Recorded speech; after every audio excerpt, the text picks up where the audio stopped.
Hey, welcome back to our study. This week we're looking at Go Out and Be Separate from 2 Corinthians chapter 6. Today we're looking at what separation means. First, it means that we're not guided by the world's standards. There's biblical standards, there's worldly standards. We are guided by the Bible. Right? That's number one. We don't give in to the world's standards. Number two, we do not enjoy the world's pleasures. The world has pleasures. Obviously it does, right? Most of those are tied to sexuality. This is how it's always been. This is how the world thinks. We don't think that way. It's not always tied to sexuality. We have pleasures that the world does not understand. There's joy in things that the world cannot find joy in. That's just how it is. There's that separation there of pleasure. Where do we find our pleasure? Is it in the worldly stuff? Is it in the evil? Is it in ourselves? Or is it in helping others? Is it in the godly things that God has set before us? That's the question. Number three, we're not obsessed with the world's business. The world's business is all about itself, making money, building itself up, trying to prop itself up against God, where the heavenly business, the business of Christ is helping others, sharing the gospel, sharing that good news of salvation, of joy, peace on earth, right? With other people and with God.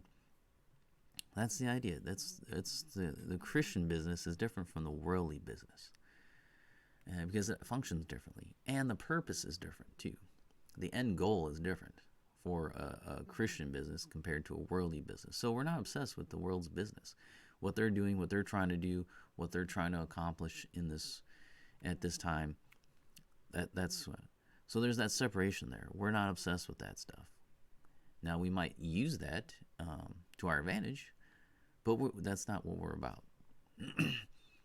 Number four, we're careful with our friendships and close relationships. Separation means that we're going to be careful with who we're friends, who are our close friends, who are our close relationships, who are we hanging out with. That might even mean that you have to separate from your own family. Right? Jesus talked about that.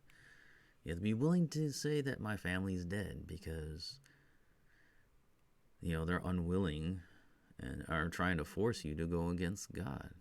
Sometimes that happens. But not always, but sometimes it does. And Jesus says, if you're not willing to put me first, then you're not following me. Proverbs 13:20 says, whoever walks with the wise becomes wise, but the companion of fools will suffer harm.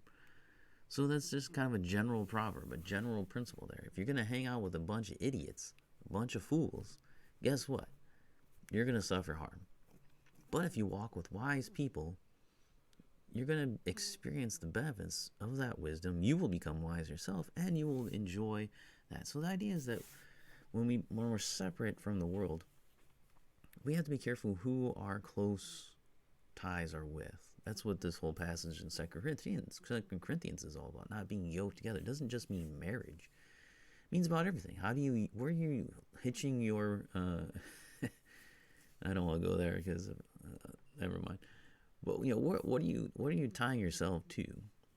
Are you closely allied with people that hate your God, or are you more closely allied with those who are Christians? Again, you can go back to the idea of the parallel economy that people are trying to build today. I mean, that's kind of the idea that they have, right?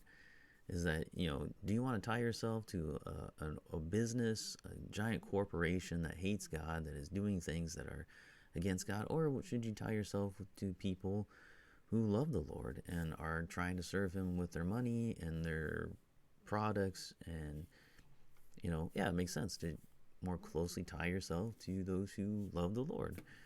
Not that you can't, like we said, separation doesn't mean you can't do anything with the world. Like you have to boycott every business that doesn't, proclaim the name of Christ, because then you wouldn't be able to do anything in the marketplace, and you'd have to be basically a hermit, which we know is not what it's saying, because then we have no effectiveness in the world. We're not exposing evil if we can't even go buy it. But there's the idea. So we need to be careful. We want to walk with the wise and then confront the world. Not walk with the world and then be dumb to the wise. And then finally, we work and long to see the commands of Jesus followed. Matthew 28:20. It's right after, oftentimes when we talk about the Great Commission, right, we forget that it's not just the one sentence. We think about, it's baptizing and making disciples. Yeah, that's true. That's what we do. But there's the last line of it, right? It says, teaching them to observe all that I've commanded you. Because it says, go therefore and make disciples of all nations. So you're supposed to be making disciples of all the nations, going out to all the peoples, teaching the nations, baptizing them, teaching them to observe all that I've commanded you. So the nations are supposed to observe all that I commanded you. It's just the people of the nations. But yeah, the people of the nations make up nations. So yeah, true. They are. They should. So we should be seeing those people following all that God commanded them. So we work and long to see the commands of Jesus followed. That's what we long for. That's what we want. We love to see. If America became truly Christian and we followed God and our laws reflected the Bible, that was our standard, by making, we would vote for laws that would align with Scripture rather than with the world and the world's standards. That would be amazing. That would be awesome. That would be an awesome place to live in. A lot better than the country we live in right now. It would only improve the country, and they would improve it for everybody.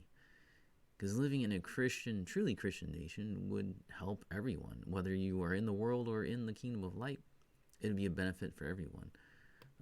And people are like, I can't be myself. Well, yourself is you making bad choices all the time and destroying your life. That's what you want. I want the freedom to completely ruin my life and make myself miserable.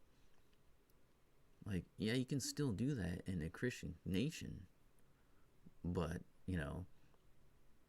we're not going to help you do that because that is destructive and evil. So, anyway, yeah, that's what separation does mean. We work along to see the commands of Jesus followed. That's what we want. That's what he told us to do, right?